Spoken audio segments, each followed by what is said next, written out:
Īsumā, kas ir Red Jackets? Jo es zinu, ka lielākā daļa no jums zina, bet tomēr mums ir vairāk viesi, kas šo jautājumu uzdeva. Tāpēc īsumā Red Jackets ir kustība, kas tika dibināta, lai novērtētu, kas šobrīd ir veiksmīgākie zīmoli pasaulē, kas ir dzimuši un radušies Latvijā, ar kuriem mēs varam lepoties. Un, protams, arī pašie zīmoli būtu spilgti, lai viņi būtu pamanāmi. Un ne tikai ar izskatu, bet, protams, arī ar saturu, lai tie būtu brīnišķīgi, inteliģenti, inovatīvi produkti, kas arī ir pamanāmi. Tāpēc es dodu vārdu Andrim Vilkam, Nacionālās bibliotēkas direktoram.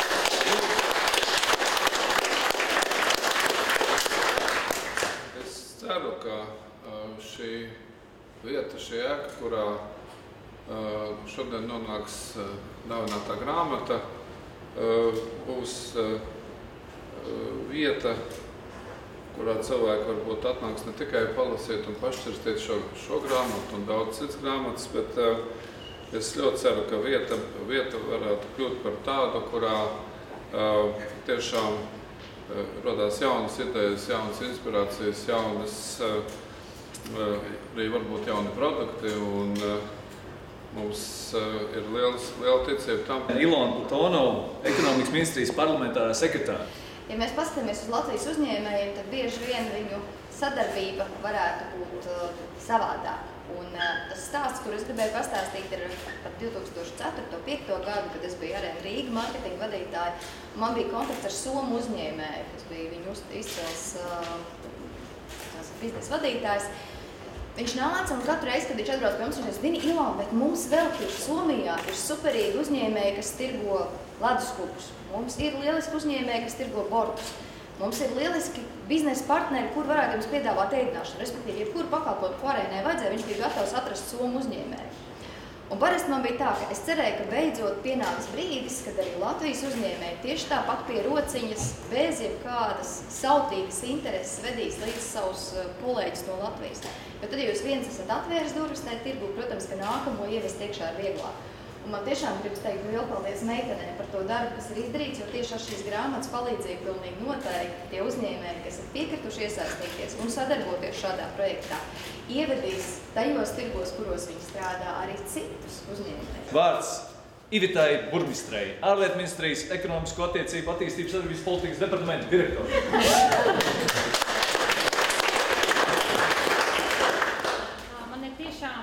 Patiesas prieks un liels gandarījums piedalīties šajos jaukajos grāmatas atvēršanas svētkos. Un vēlos pateikt paldies kustības The Red Jackets atbalstītājiem. Ārlietu ministrijai ar kustību ir izveidojusies ļoti veiksmīga sadarbība.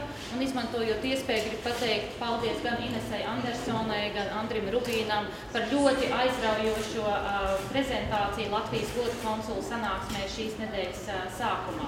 Vispirms tātad Ines Indāne, viena no mūsu kustības dibinātājām, līdzautoriem. Andersone, protams, mums ir daudz vienaši mūsu komandā, ar aplausiem.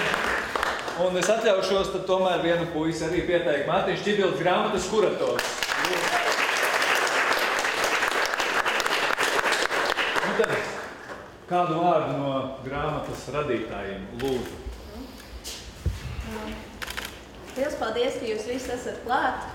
Šīs gan vairāk nav īsti dzemdību zāle, tas process viss jau ir noticis. Šīs ir patiešām skaistas raudzības.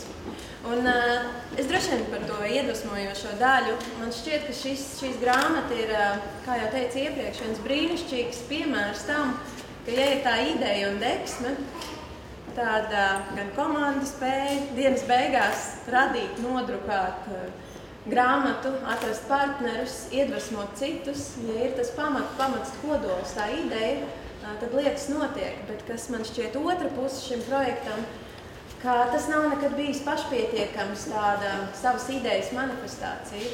Ka vienmēr pretī ir bijusi tā sapratne par to, kas ir vajadzīgs pasaulē, kas ir tie jautājumi, ko viņi uzdod mūsu diplomātiem, mūsu uzņēmējiem, mūsu ekonomikas vēstnešiem. Kas ir tie jautājumi? Pirms 12 mēnešiem mēs tikāmies tepat blakus. Pirms 10 mēnešiem mēs sākām darbu pie grāmatas. Un es šos 10 mēnešus varētu tā kā noraksturot 2 vārdiem, es tā sāku domāt. Un tie ir tie vārdi, kas jau šodien izskanēja, tā ir sadarbība, un otrs vārds ir uzņēmība.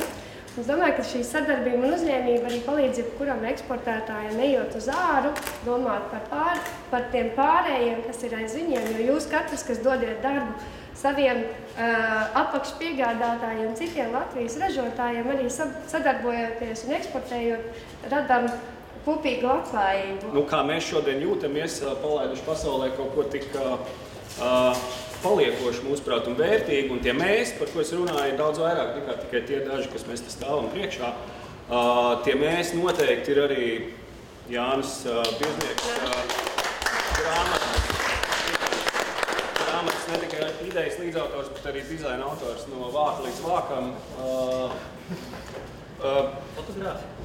Protams, Mārs Ločmelis arī tika manīts šeit, jā.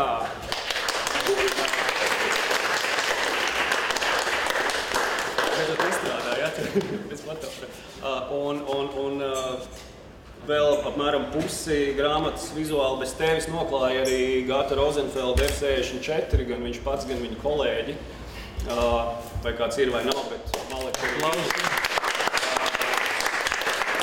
Kuri pirmie mums noticēja. Šķiet, ka Ines jau viņus minēja, bet es gribu tomēr, lai jūs viņus redzat. Pirmkārt, Uģis Magone, Latvijas dzelzceļa valsts priekšstādājs, lūdzu.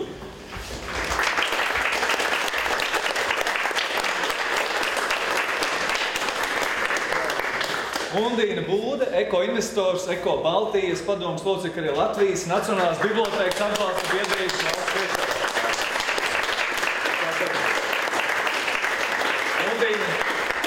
Undīna ir 3-kārt vainīga, ja? Un vēl arī grāmatā iekļūs ar kādu no uzņēmiem.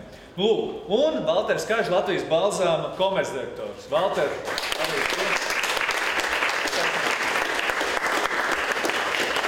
Liels prieks par šo projektu, kad viņš ir patreiz beidzies ar šādu grāmatu, ko mēs tuvākā laikā arī redzēsim, es ceru.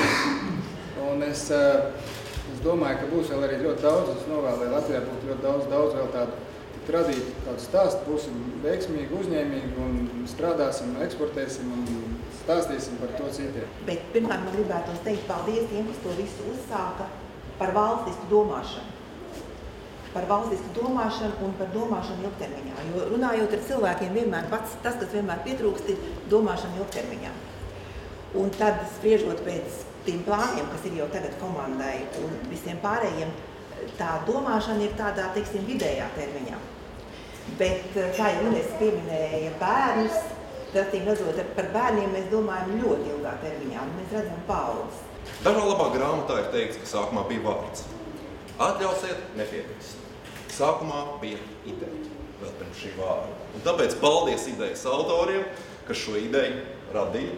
Šī ir liela ideja, fundamentāla. Arī rezultāts tāpēc ir fundamentāls. Līdzautors Latvijas tirdzniecības rūpniecības kameras komercdirektoru Raimondu. Raimondu nāc šeit pie šī audekla gabala. Viena roka būs tava. Vēl mums ir noteikti komandā nepieciešams Jēkabs Krastīņš, MRS grupas valdes loceklis, lūdzu, abas Ineses. Mēs tirdzniecības kameras esam ļoti gandarīti par to, ka mūsu uzsāktais projekts nav 1 gada projekts. Par to, ka tas atkāpojas un iet uz priekšu. Un vēl lielāks gandarījums ir par to, ka es redzu šeit ir virkne ar uzņēmumiem, kas ir kameras biedri un kas ir arī pieminēti grāmatā un aprakstīti. Tā kā mums ir lielisks materiāls, ar ko prezentēt Latviju un Latvijas veiksmes stāstus. Es centos ļoti uzmanīgi sekot līdzi un skaitīt, cik reižu šodien runās un uzrunās minēja vārdu stāsti, dārgumi, gaisma, rēķins sajūta. Diemžēl jātrenējās. 3, 2, 1!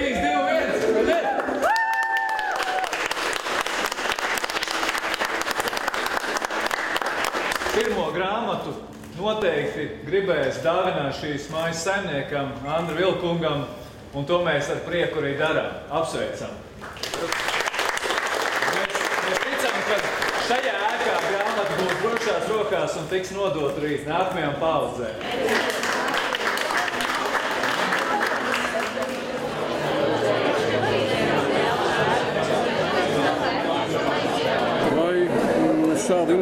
kā tā ir šodien izpaudusies, vai tā vispār iedvesmo kādu no uzņēmējiem, un vai Latvijas eksports tik tiešām ir tāds, lai par viņu varētu lepoties, kā jau nav tas augstā līmenī nemaz. Pirmkārt, mēs šeit no runām dzirdējām, un es varu tikai apstiprināt to, ka, protams, ka tas iedvesmo. Es domāju, ka ir radīts ļoti, ļoti labs reprezentatīvs produkts, kuru mēs varam nest savos eksporta tirgos, kur mēs varam prezentēt savus uzņēmumus, prezentēt savus spējas, tieši ar ko mūsu valsts, kas ir mūsu spēcīgās puses, ar ko mēs varam ieiet, teiksim, ar ko mēs varam konkurēt ārpus Latvijas. Runājot par visādiem panākumiem un veiksmēm. Ja runājam par eksporta tirgiem, vienmēr ir priekšā izaicinājumi. Mēs pat tos nesaucam par grūtībām. Un galvenais izaicinājums ir tāds, ka mēs esam lielākie ražotāji savā nozarē Baltijā, mēs esam lielākie pārtikas ražotāji Latvijā, bet pret lieliem pasaules spēlētājiem mēs joprojām bieži vien esam salīdzinoši nelieli. Lielākais mūsu izaicinājums ir tas, ka mēs esam pārauguši mūsu reģionu, bet vēl neesam izauguši par lielākiem pasaulē. Tas izvirza mums prasības pēc resursiem, cilvēku resursiem, zināšanām, radošām idejām un jaunu pieeju. Un pats grūtākais ir atrast tam visam laiku, atrast tam visam spēkus. Jo katra eksporta valsts ir pilnīgi citāda. Viņi izvirza savus spēles nosacījumus, un mums ir jābūt spējīgam atrast risinājumu visneprastākajās situācijās. Kā jūs uzturat šādas grāmatas iznākšanu, un vai tādā nozarē, kādu pārstāvat, jūs vispār Latvijā var konkurēt eksporta tirgos? Man liekas, ka tā ir lieliska iniciatīva, un mums ir jānes Latvijas vārds pasaulē, un mums mākslas un kultūras darbinieki to lieliski dara, bet mums ir arī daudz labu sasniegumu, ko rada uzņēmumi un uzņēmēji. Un šī grāmata ļauj apkopot to labāko, kas Latvijā ir, un arī mudināt citus uzņēmumus vairāk stāstīt un izcelt par tām īpašajām lietām un sasniegumiem, ko viņi dara.